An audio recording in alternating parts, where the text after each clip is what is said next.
1600 টাকা ও সেট আসবে আপনার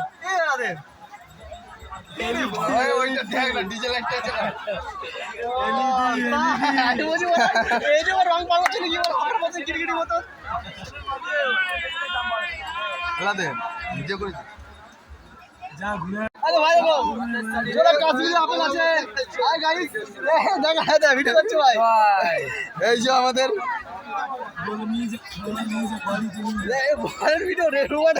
বল ভাই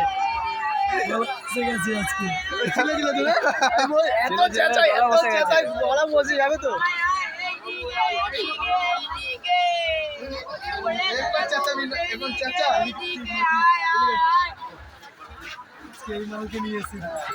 আপনি কোথা থেকে এসেছি বলতো? আমি কল্যাণী থেকে ডাইরেক্ট এসেছি, মাসির বাড়ি থেকে।